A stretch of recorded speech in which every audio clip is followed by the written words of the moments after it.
Hello and welcome to the Poetry Exchange. I'm Michael Schaefer. And I'm Fiona Bennett. We're really excited. We've got a very special episode to bring you this month. It's a feature-length episode, and it's the episode from Latitude Festival, where we were guests in the listening post. Just as you say all of that, Michael, I was transported back to that beautiful space that was created. I mean, the whole site, everything, but in particular the faraway forest where the listening post was. Yeah. Which was, I think, because we were quite busy getting ready to do this, I didn't appreciate the full beauty of the faraway forest until after we'd done it. And that night I walked back through the faraway forest and it was just brilliant, beautiful, multicoloured lighting things in the forest and full bracken, I remember seeing. Absolutely. And in the middle of all of that, of course, we had some poetry and some very special guests. And it was just terrific, wasn't it? We had a lovely time. It was a bit of an experiment for us. It's something we've never done before, recording the podcast in front of an audience, and something that we've thought about quite a lot and how it might work. And it seemed to go okay, I think. It did seem to go okay. I think we were sort of quite happy with it. So it's going to be really interesting to hear how people find it. So it'd be great to get any kind of responses. Oh yeah, it would be really good. I think the episode will kind of reveal all the many dimensions for itself. But I do just want to say, it was so great to just hear the poems in that space and in that place. Yeah, I think there was something really special about... I read out one of the poems that you'll hear in the episode, and it was really great to be reading out poems in front of an audience. Yeah. And to be kind of sharing them in that space in that way, yeah. I think we should probably let the... proof of the pudding be in the eating. Very good, Fee. Yeah, we should. And just kind of press play and let everybody hear what we got up to. Yeah, I think we should do just that. Cheer, please, for Poetry Exchange.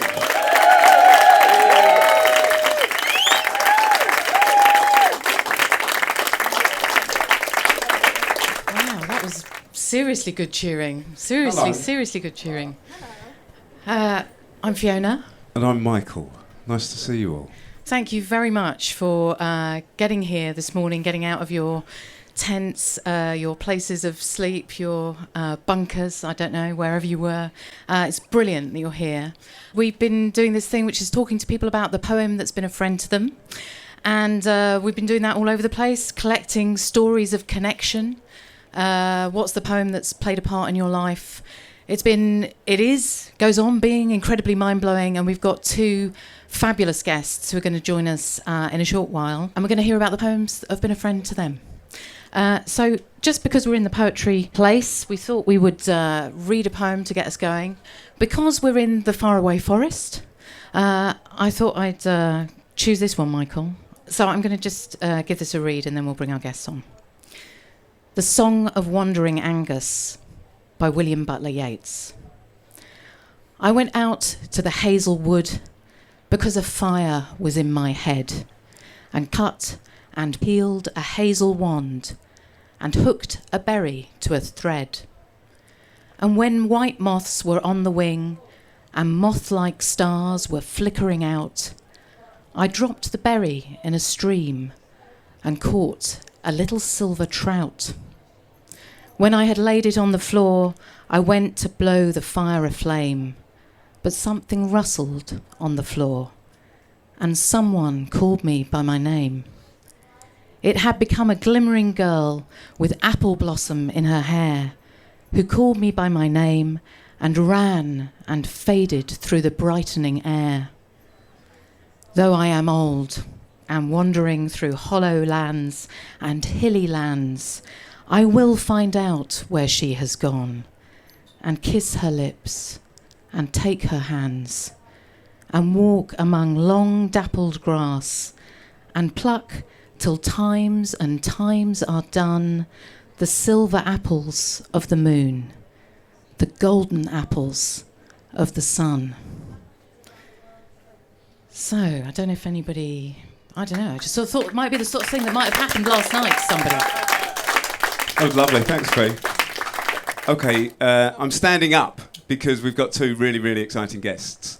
Absolutely thrilled to have writer Hannah Jane Walker and singer-songwriter Mercury Music-nominated artist Nadine Shah. Please come up and join us.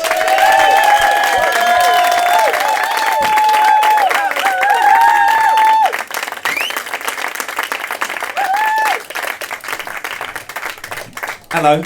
Hey, You all right? fair to middling. Now, Nadine has brought a poem in and we're going to have a conversation about that. And then to say thank you for bringing it in a way, as part of the exchange of this process, Hannah is then going to read it out a second time, and then vice versa with Hannah's poem. I don't know if that makes sense, but it all will. So, Nadine, we're going to kick off with you. Can I ask you to start by just telling us what the poem is and then reading it out loud for us? So it's called Days, and it's by Philip Larkin. What are days? Days are where we live. They come, they wake us time and time again. They are to be happy in. Where else can we live but days? Solving that question brings the priest and the doctor in their long white coats running over the fields. Was that right? It was brilliant. Thank you. Well, I had it painted on my ceiling when I was younger.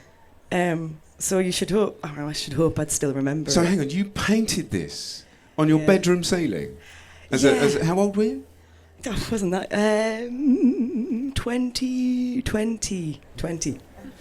I'd moved to London when I was 17, and I went back to Newcastle for a bit. Like, I fell in love with some boy, and he didn't like me back, and I was like, I'm leaving.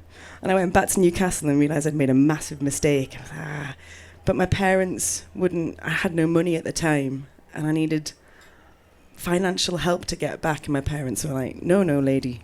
You need to stay put for a bit and figure out what you need to do next and take your time with it. And so I did all these things to try and convince my parents that I'd gone insane so that they would let me go back. And one of those, there was a lot of things I did to make them convinced I was insane. And one of them was just doing this. I wrote this poem on the ceiling. And then on the walls, I think I just wrote, like, what do you do when you are bored? What do you do when you are bored? Like 1,000 times. Hey. Shouldn't have really told that story out loud. But yes, I know all the words to that poem. I really like it. Why this one? I studied English literature when I left Newcastle, during my A-levels, to be a jazz singer in London. And then I kind of regretted not completing my A-levels. So I did my ASs and A2s in 1 year, and I had this amazing English teacher called Tim, well fit. And it does help. And yet he brought poetry to life for me. Because my mother, lovely lady, she's always been obsessed with the romantic poets. And would like take us to Lake District and stuff like that. I'm like, get this in you. And they never really spoke to me so much. And I think I preferred Philip Larkin's plain speak, because it's how I speak, and it's how I think, and how I understand stuff. And especially with this poem, it just resonated with me because Tim then started explaining it, and it was a lot of it's to do with mental health. I'm a mental health advocate also, and work in that field very, very much.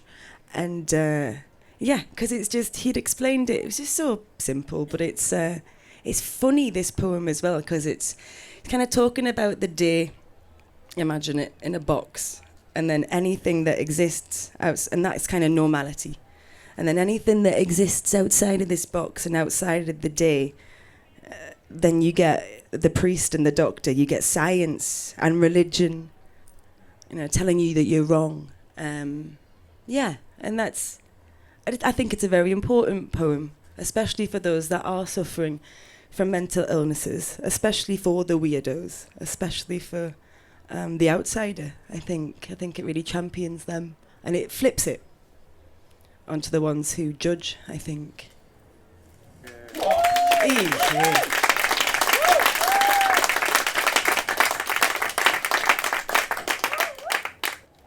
So do you you had it painted on the wall? It's you've said some things there about how it's a kind of companion to your kind of beliefs. Is it still kind of there for you, this poem? Is it still kind of, has it changed its kind of place in your life? Yeah, I think like I get asked about my job a lot. Why do you do your job? What makes somebody good at doing your job? And I think it's a heightened sense of empathy. If you're going to be a good songwriter, a good storyteller, then you have to be able to put yourself in somebody else's shoes and properly understand how they feel. And then I've had massive struggles with my own mental health over the years.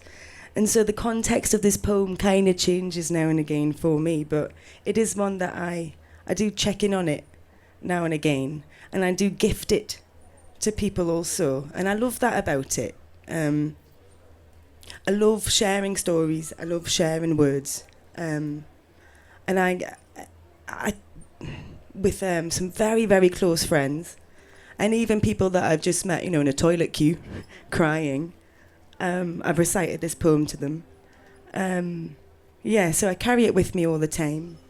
I really love it. I think you really carry it here as well, though, don't you? It's not kind of just up here. Yeah, I think it's really important. I think it's really beautiful, and that's why I really love that lad, Philip Larkin. And so often, he gets people always call him like a miserable bugger, don't they? Whereas I think he's anything but a miserable bugger. I think he's a really beautiful, kind soul. And it's reflective in that. He makes an anthem for the weirdos there, and it's a really lovely thing. I really love the way the poem is split into those two really sort of simple blocks of text. A lot of people, when they're talking about poetry, they talk about the black and the white, and just that it's just that arrangement of the black and the white. And he's just done that so beautifully there with that sort of simple, like you're saying, language that we speak that is just every day. And then he just goes into this mind-blowing image of the priest and the doctor in their long coats running over the fields. Yeah, and even like when he says like that, running over the fields, it's like they're the manic ones, like they're wildly running over the fields. But it seems almost like a conversation between a parent and child. Like, what are days? Days are where we live. They come, they work us from. They are to be happy in, and it's quite straight there. And then it completely changes its character, and there's this like proper sense of urgency in the second stanza, which is just, it takes you by surprise, and it's very powerful. That's brilliant, that the simplicity of they are to be happy in. Yeah. It's terrific, isn't it? Yeah. But I like kind of reading it like, they are to be happy in. Yeah. Okay. Yeah. Where can we live but days? It's absolutely brilliant. And I also really like that first line, which now, you see, there's a wonderful thing about talking to people about how the poem is for them. Because this first line now, solving that question, there's such a soothingness in that, isn't there? And I will now forever have the image of you reciting it to somebody in a toilet queue in tears, or wherever they may be in tears. And you often don't know what to do when you're in that place where you witness someone in tears in a moment of deep upset. So I think this could be the beginning of the campaign for reciting Philip Larkin to people that you find in this space. I mean, I'm certainly taking that on as a personal mission myself. I'm not doing, why am I not doing that? That's a perfect thing to have, to know a poem inside yourself and to be able to offer it and gift it to someone in that moment is just beautiful. And he gives you all that you need to do that, doesn't he, in this simple... Because if that fails and that doesn't work for the person crying in the toilet queue, you're like, and you recite another Philip Larkin poem, you're like, they fuck you up, your mum and dad, they may not mean to, but they do. So there's that one as well. They fill you with the faults they had and add some extra just for you. Cheers, Dad. Yeah. Are there other poets that you like? Yeah, it's quite a few. Who else do you like? I think my favourite poem growing up was by Manisa Alvi. Manisa Alvi, is that her name? Called Presents from My Aunts in Pakistan. Because my father's from Pakistan and I got presents from my aunts in Pakistan. I'm guessing maybe that's it. But it was good for a mixed race child. What was it called? The something anthology in school. And I would never listen until I heard that, and it made my ears prick up. And it was nice to hear my story told. And there's a really lovely bit in it when she speaks about this thing called churiya, which is like, it's glass bracelets. My aunties would send them over to me. And like, and this thing would happen, and she mentions it in the poem. But she talks about the excitement of receiving this gift. And then they're always tiny, the bracelets, for some reason. So you have to put them on with soapy water to like slip them on. And I've got massive hands as well, so there's that. But they, so often, like one or two would break and it would cut your skin and it would draw blood. And she writes about that. And it's a really, I think it's, what a good like metaphor for the conflict between two cultures.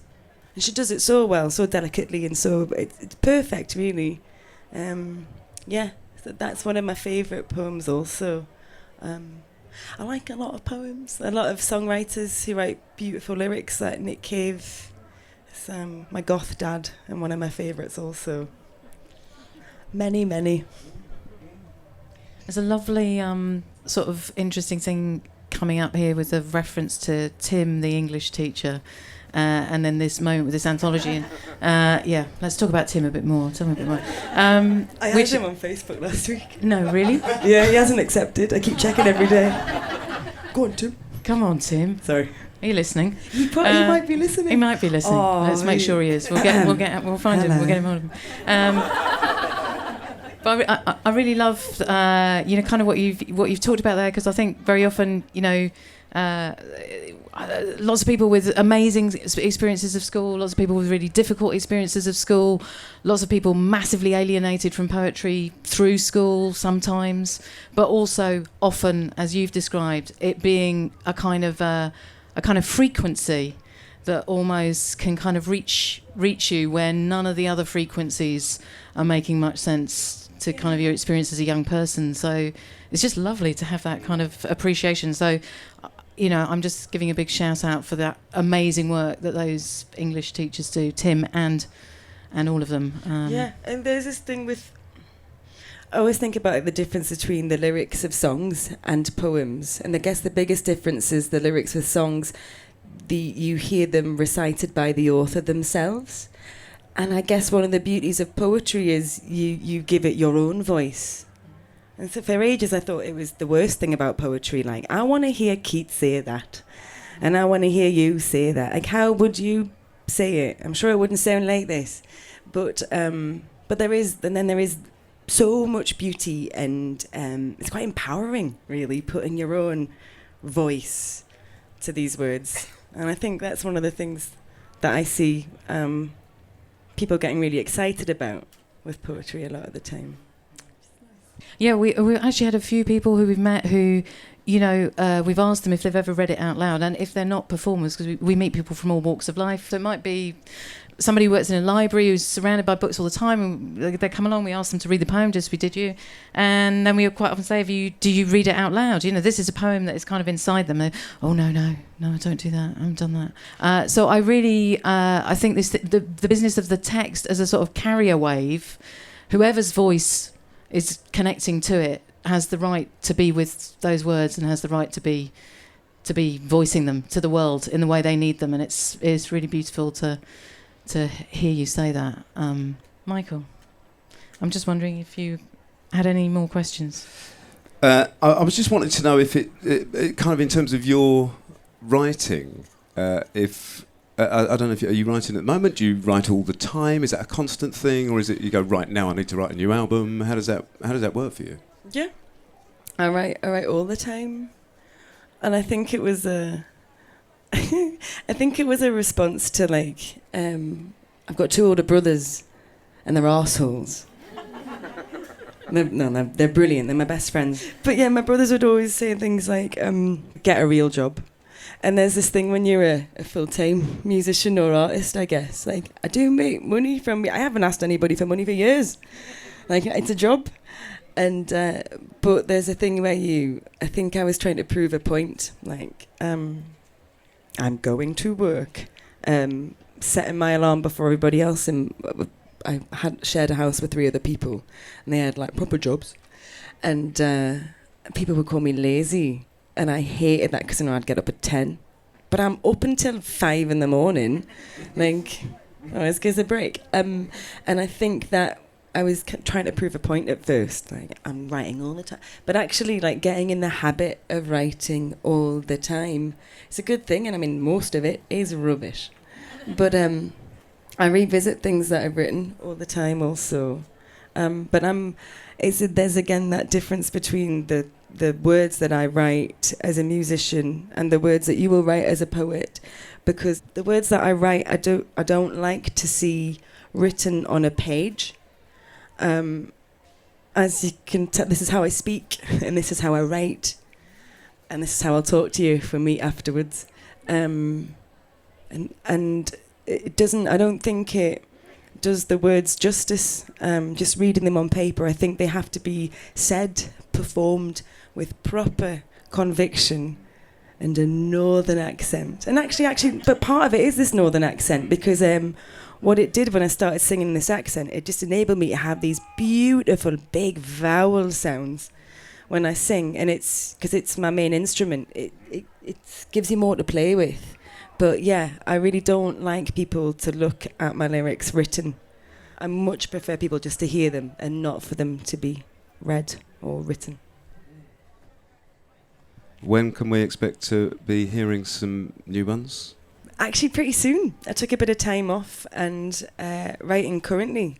So I've got to pull my finger out, find some more words that rhyme. No, there's actually pretty soon, the end of the year, and then beginning of next year, the new album will be out. Terrifying. Awful. But yeah. I want to ask one more thing about the writing, not on the page writing, because I don't know, I know that we have quite a lot of writers listen, and I'm sure are here in the tent with us, and it's always this kind of fascination subject of kind of what do you do? Do you have any kind of rituals other than the kind of alarm clock and the not being called lazy that kind of take you into that space?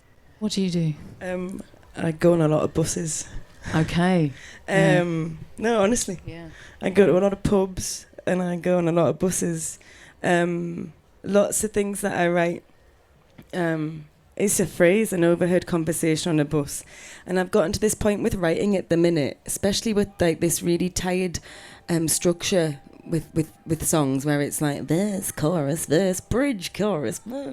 And even though I'm not like a hugely commercial artist or poppy as such, I still do adhere to that format in some way. And I'm getting really frustrated by it, because what I'm realising is actually all my songs are essentially, it's one phrase. And then I flesh it out with some story either side. Oh, and she met him there and she went with it. But actually all it is one phrase. And then I think it was the second album, or first or second album. It was just a really simple phrase, but I like the way this lady said it. She was an older lady talking to her granddaughter about love on a bus. And she was talking about her husband. He was called Ned. Imagine if I married him, Ned and Ned. But this little girl, she was asking her about it, and the grandmother just said, blah, blah, blah, blah, blah, and there was nothing else to do but fall in love. And it was lovely. It was like, I had no choice. But she kind of let herself, I liked the way she said it. And then I had that phrase, and then try to flesh it out with a story about even the grandmother talking to her daughter on the bus. And it just didn't work. It wasn't as poignant. And in fact, so that song ended up, it's a second album. It's called Nothing Else to Do. And it's just that phrase repeated over and over and over again, with different harmonies and layers, and sung with different emphasis each time. But, yeah. I mean, that kind of essentialising, that kind of distilling into the something just seems to really resonate with the poem that you've brought along as well, actually, that, you know, you can sort of hear and see that's a beautiful kind of circle of conversation from what you've brought, that you were reading, that chimed and spoke to you, through to your own practice as a writer now, in terms of grabbing that essential phrase that kind of holds so much. Beautiful. I think it might be time for us to ask Hannah to voice this poem, and for Nadine to kind of hear this. I can't do a Geordie accent, so I'm not going to do an impression of Nadine. I love the idea that this poem, to be honest, when I first read this poem, I didn't really get it. I got it, but I was like, it doesn't move me. But now that you've described it, I feel very moved by it and see it in a very different way, which is why it's always so lovely to hear why someone loves a piece of writing. And I love the idea that it's an anthem for sort of otherness in some way. So I'm not going to act it, because I can't act at all, but I will just read it. So just imagine that you've written this on your bedroom ceiling and that you're lying down and staring at it, feeling very bored and frustrated, wanting to get back to London. Days by Philip Larkin. What are days for? Days are where we live. They come, they wake us, time and time over. They're to be happy in. Where can we live but days? Solving that question brings the priest and the doctor in their long coats running over the fields. Thank you.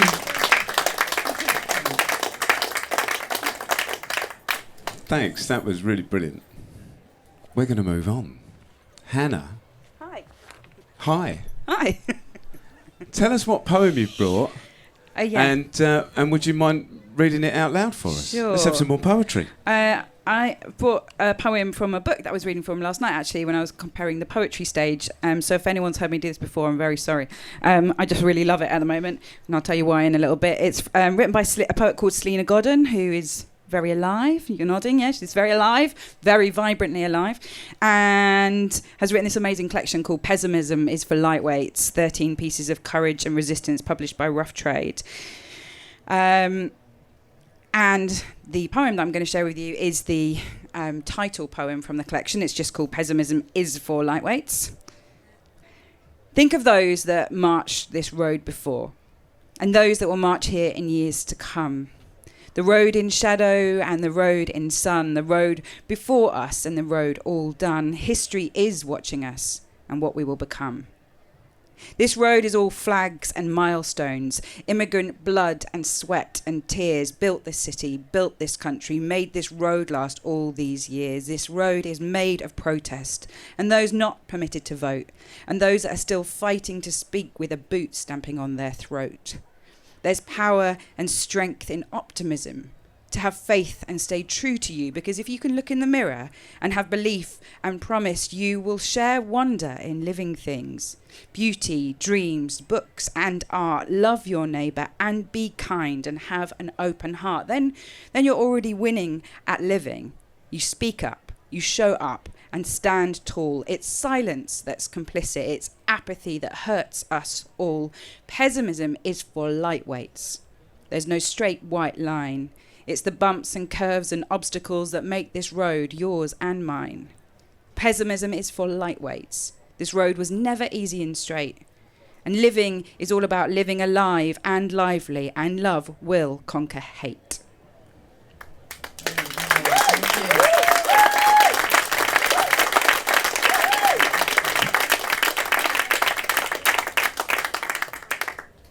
Hannah, I love the kind of the thumbedness of this this collection that you brought in, Yeah. and that's hanging around with you. When did you very first kind of connect with this collection or this poem? Well, I've known Selena's work for a long time because we kind of gig on the same circuits, and I've always really liked her work but never loved it, like really loved it, until she wrote this, and I was like, oh wow, I really love this, and this is my favourite collection at the moment. And I watched her at a gig, and I noticed that when she was doing it, that there was this really, really different energy in the room that I hadn't seen happening at a poetry reading or a gig for a really long time, and that was that everyone in the audience was like, yeah, I completely agree. And yeah, what we're going to do about it. And I felt like lots of art that I was going to see was just setting up, like pointing at the problems and going, well, everything's screwed then, isn't it? And like everything's hopeless and everything's over and everything's ruined. And I think that's a very general idea that we all feel at the moment in a number of ways. And not saying that's not true, but that what she was achieving with an audience was managing to take them on a journey through like, well, yeah, that's true. But then what do we do with that? And what happens? There's a whole group of people in a room together who've come to see a thing. And that's not a passive act. Like, a load of people are in a room doing something. Why can that not be an action of some kind? And I'd like read about art as action and stuff, at university, and I was like, oh, that sounds nice. But I don't think I had actually like felt what that was like to be in a room with it. And so I read that and I was like, yeah, good point. Very good point. Also, I'm a natural pessimist. So, and I quite enjoy being a pessimist, actually. I've made a whole career out of being a pessimist. So that was a good challenge to me to read that poem and go, do you know what? Like, it's not that useful to be pessimistic at the moment, is it? Like, there's loads of those, and we need more optimists and people who are like, well, what can we do? I think there's another word I could bring in here, which is, I think you're very honest. You're a very honest person.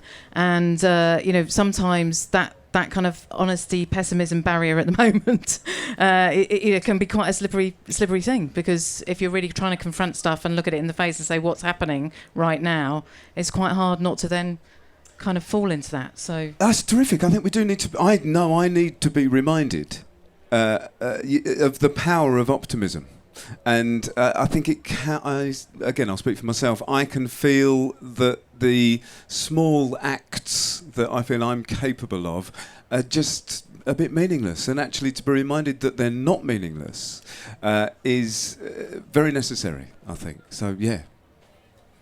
I think everyone feels like that. I'd be really surprised if we asked most people in this room, unless they're an activist, if they didn't feel that like their individual choices weren't in some way futile against like what seems like really insurmountable challenges. But what I like about this is the idea that, and it's not a new idea, obviously, it's not a novel idea, it's just being reminded that like everything incrementally adds up. In everything, with everything, and it's to do with proportions and individuals and collectives and what hope does. I was talking to somebody the other day, and I read them this poem, who makes work about imagining instead of just going, oh, what's the future going to be like, and everyone goes ruined, going, well, how hard it actually cerebrally is to imagine what a good future might be like, and how we don't really have the muscle to do that in our brains at the moment. Not many people know actually how to do that. I don't know how to do that. I'm trying to learn how to do that, rather than just going, well, in the future everything's just rubbish. So I think this poem is as much about going, well, optimism is really useful to us at the moment, because that's an action. If it translates into action, and so's hope, and so's imagining a different future whereby we can imagine ourselves out of some of the problems which we've got into. And also this poem, I like the fact that it's like, look, this is not the first time we've faced this. Like, we've been here before in terms of evolution. We just lived in a little cultural blip whereby we told ourselves a story that everything would be fine, and that we've tucked the wars out of sight. They're not in our zone, and all of that nonsense. No, yes. I think that phrase of, imagining ourselves out of here is really, really powerful phrase, really great. I want to ask you just about the gig, where you first heard it, because you described something kind of happening for you, and I just wonder whether, what the rest of the room was like. Was that happening for everybody? I'm sure it was, because Salena's an amazing performer, reader, poet, amazing woman. Because sometimes when you have those moments of something really striking you, and you're in a kind of public context, it can feel very kind of trippy or slightly weird. So, yeah. I think it was actually here last year or the year before. And Intense here, obviously, a lot of people are in the poetry tent, what used to be the poetry tent. But often people go in there to have a nap, or because it's raining. And often everyone's quite quiet, and you could really tell that everyone was having a very active experience by the fact that people were kind of nudging each other. A lot of people were sitting up from lying down. Some people stood up and applauded at the end. And poetry audiences are very well behaved. That's the culture of being a poetry audience. You all know the poetry nod. which is the highest form of approval that you can get at a poetry gig, when someone, or like the poetry gasp. My friend Joe Dunthorne has got like a pyramid of needs, like with the top of the pinnacle of the poetry appreciation for a poetry audience is they go. Yeah. So yeah, everyone was just very active in that. And also it was very interesting to see how many people wanted to come and talk to her afterwards. So I did some of her poems last night when I was comparing, and loads of people came up and had conversations with me. And I often have conversations with audience members, but like not that many. And I was like, well, that is the power of Salena's work, that people are like, yes, and blah, blah, blah, blah, and, you know, they want to have a conversation with you about it afterwards. So yeah, just it's very active, isn't it? Yeah. But you speak up, you show up and stand tall. It's silence that is complicit. It's got some fight in it. It's got some fight in it. She's got another poem. I'm not going to move. Well, I won't read you the other poem, but like, she's got another poem in here about courage being the muscle that we all need at the moment to make ourselves be active. Otherwise, we're just passive and weak. But it's active and it's got fight, but it's also, you know, it's love will conquer hate. It's, you know, it's about love. It's love for each other, love for planet and all the rest of it. Yeah. My friend Emma, who's in the audience, she said a really nice, I read her the poem earlier, and she said a really nice thing about this poem, which I really liked. She said, because it's a poem about we are all the people that we've been waiting for to come and solve the problem. And I was like, yeah, good point, Emma. Thank you for that. She's sitting over there. Yeah, very useful to have clever friends. Now, Nadine was talking about her Tim. Obviously, we all know who Tim is. But we found out in the little green room tent that Hannah and I went to the same school.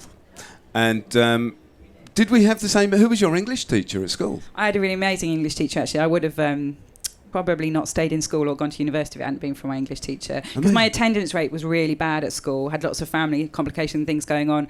And I think the general principle was if you had less than 60% attendance, you got kicked out. And I think my attendance was like 45% or something like that. And she was really amazing and just really kept me included and active. She's called Miss Jackie Smith at County High. She is amazing. And she took me to a university and went, I think you're really good at English. I think you should do an English degree. And I went, no, I don't want to. I'm going to go and waitress for a year, which I did. I love waitressing, actually. And then eventually I went, oh, yeah, maybe I'll go. Fine. And I did. And where did you waitress in Saffron Walden? I did. There used to be a coffee shop there called Glutton's. I know it. Yeah. That's amazing. There's like two stories of English teachers who have absolutely changed the course of your lives. I mean, it's like incredible. Sorry, am I allowed to butt in? Yeah. It's just... I was up till like daft o'clock last night writing this speech, but my last album was like heavily political, and I was like, I'm not going to get on that stage and not say fuck all about what just happened recently the past few days when people start chanting send her back, am I going to be quiet about that? Yeah. I need to... That's happened to you? Well, no, send her back was right, what Donald Trump was addressing an audience, and then they broke out into this deafening, awful chant. And I wrote a song in response to people telling me to go back to where I come from. They didn't mean South Shields. And I'd happily go back to South Shields. But, and I was up all night trying to write something because I thought if I'm going to get on a stage in front of however many people...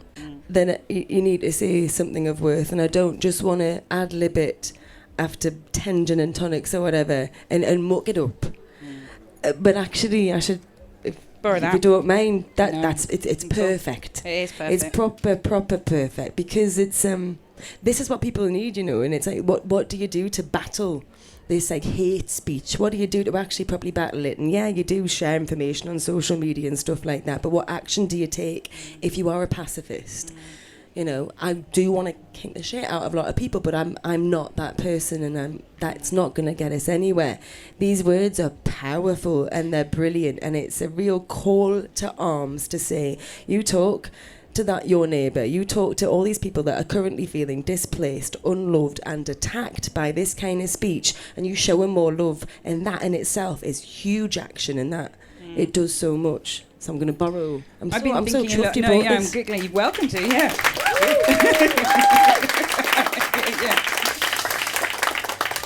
I've been thinking a lot about that recently too, in that, like, you know, we have the great privilege of it being like our job to, as I'm sure it is some other people's too, to like get a room full of people to listen to us for a little bit of time.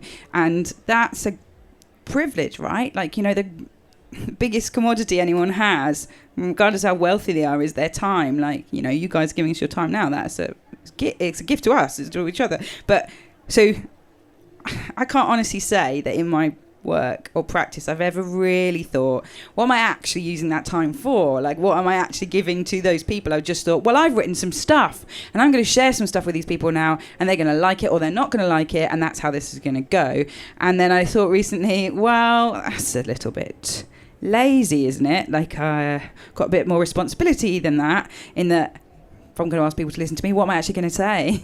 What am I going to use that for? And you know what? I looked at my own work and I was like, yeah, I mean, tenuously, I can say some of this is about important stuff, but actually I haven't really managed to do that in my work yet, but Salena has, so I was like, well, I'll just use hers. I did ask her. She did say yes. So I will get there. I haven't achieved it yet, but I just thought, well, at least I can start talking about some of that stuff. Do you know what I mean? I think that's a massive misconception. Sorry. No, you're wrong. Yeah, you're wrong. You're wrong. Because there's like, no, it's what I've realised. I think about this stuff all the time, and it's like, people going like, oh, well, political artists are so important, and you're just... And I started to believe me own, and I was like, I'm fine. No, I'm not. But also what's really, really important is like, yes, you need people to document the times that you live in, but you also need people to document your heartache. That is important. Yeah. You need people to make you laugh, and you need people to make music or to write things to help you escape as well. These things are vital.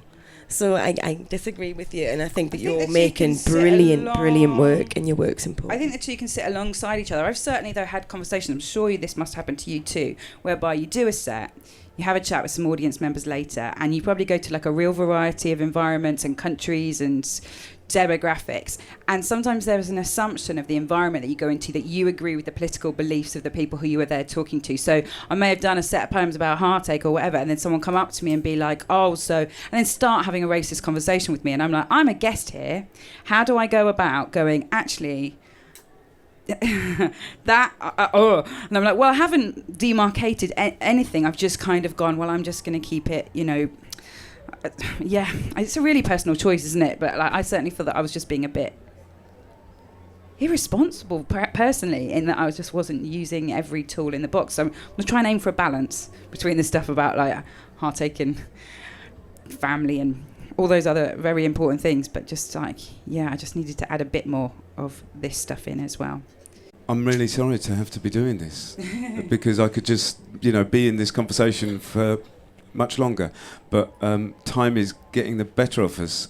I'm going to ask Nadine if you wouldn't mind to just have a read through it. It's long though, mate. I know, I'm sorry.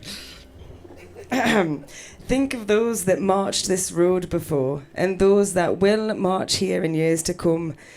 The road in shadow and the road in the sun, the road before us and the road all done. History is watching us and what we will become.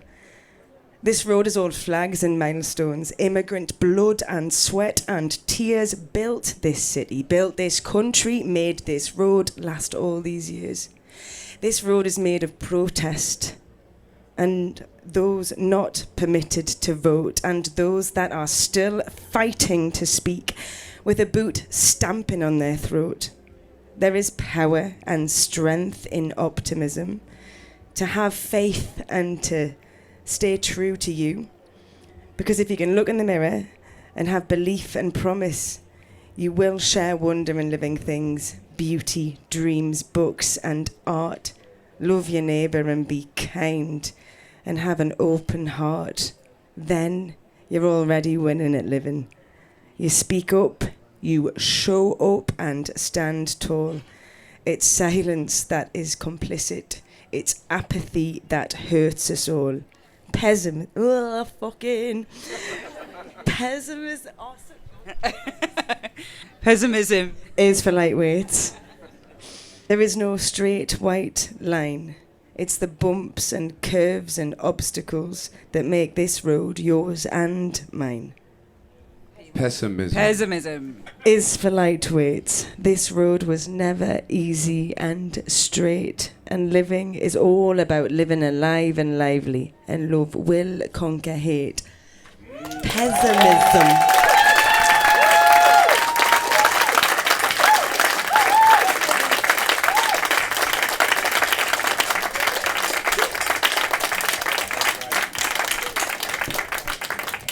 It's absolutely beautiful, and thank you so much, Hannah, for bringing it in, and thank you for the first sort of combined reading. So that was lovely.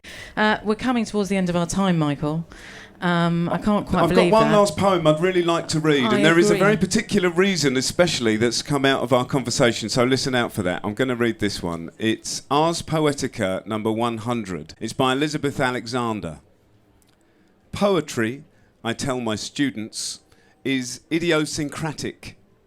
Poetry is where we are ourselves, though Sterling Brown said every eye is a dramatic eye, digging in the clam flats for the shell that snaps, emptying the proverbial pocketbook.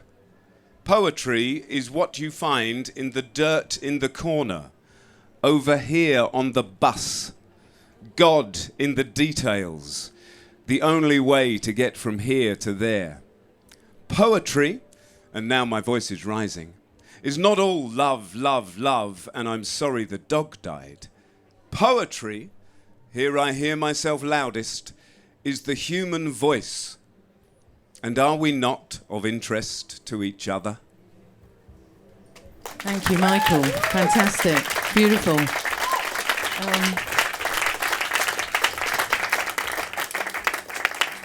So a huge thank you to all of you for coming and being with us, the Poetry Exchange here at Latitude, and a huge round of applause and a massive thank you to our two fabulous guests, Hannah Jane Walker and Nadine Shah.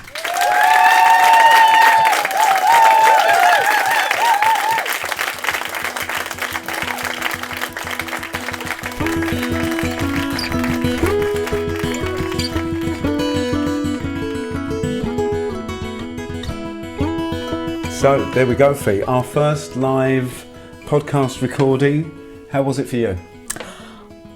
Michael, I've got to say that I had that experience. I don't know if you've ever had this when you drive home and you can't remember what route you came. You did a whole hour's journey home and you've no idea what the traffic was or anything. And as soon as it finished and we stepped off outside the tent, I was in that kind of space. It was all a bit of a blur. It was all a bit of a blur in the after. However, in the during, it was not at all a blur. No, that's right. It was all very, very sharp. Yeah. And then after we recorded the episode, we went to see Nadine perform, and we were right down the front, and she sang right to us on a couple of occasions, and it was just the most exciting thing ever. It was extraordinary. Isn't what she a amazing? gig. She is amazing. There are many, many aspects of her work, as was evident in the conversation, which kind of really resonated with what both poems were speaking about in a way. Honesty, confronting stuff, saying what's going on, and at the same time finding that space of human kindness and reaching for something loving and positive and neighbourly and good. Yeah. And I think that's what my mind-blowing experience was. It was lovely for me the way all of that came out of the conversation between our two guests, and in a way the conversations between the two poems. You know, I thought that was something that we hoped would happen, and of course we didn't really know how that would work, and I think we were very lucky with our two guests and with our two poems, but really with both our guests, that they were so open and just there and present and kind of into the conversation, you know. Yeah. It was a really great thing. Yeah, it was incredibly easeful, having had quite a lot of preparation in the run up. Yeah. It was then, it just all took care of itself. There we go. Took care of itself. Went into stereo there. Yeah. So a massive thanks to our two guests, Nadine Shah and Hannah Jane Walker. And of course there are some other people we'd like to thank as well. Very heartfelt thanks to Kirsty at Latitude who invited us, and whose idea the listening post was. And the idea behind it was for podcasts that already and habitually record their podcast in front of an audience to come, but also to create an opportunity for podcasts like ours to try that, to have that experiment. And that's been something that's been so useful for us. So thanks to Kirsty and to Andy, who hosted the listening post so brilliantly and made us feel so at home and did such a brilliant job. Yeah, he was fantastic. So obviously, to reiterate, our massive thanks to Salena Godden for allowing us to use Pessimism is for Lightweights, and also to Faber and Faber for use of Days by Philip Larkin. And an extra special thank you to Elizabeth Alexander, whose poem Michael read at the end there, Ars Poetica, #100, I believe. There was this sort of superb bit of serendipity that the very mentioning that Nadine had made about her writing process as a songwriter, of being on the bus, which is a reference in the poem as well, was there. So that was really beautiful. And it was just fantastic to be able to email Professor Elizabeth Alexander, such a notable poet, and say, we're doing this thing over here in a festival at the UK, can we read the poem, your poem, and to get, pretty much straight back, yes, look forward to hearing it. It's just lovely when people are really open to the work happening and being out there, and voices, various, giving voice to it. We would be really interested to hear how you found this episode. It does produce a different kind of conversation, I think. We spend less time with one poem, I guess. But it would be great to hear back from you how you found listening to it. So head over to the website, there's contact details there, really easy to get in touch with us, or through Twitter or any of the usual kinds of modes. I don't know, but I imagine we might have quite a few people who are listening for the first time, so if you are new to the podcast, welcome and thank you. And do press subscribe so that you can get all the future episodes as they come along. And if you want to keep some poetry exchange in your life, of course, there's a whole catalogue now of conversations with people about poems that have been friends to them, and you can find them on our website, poetryexchange.co.uk. So we're going to take a break for September. Hopefully this extra long edition will keep you going. We'll be back in October with a new episode, and we really look forward to that. And until then, thank you for listening.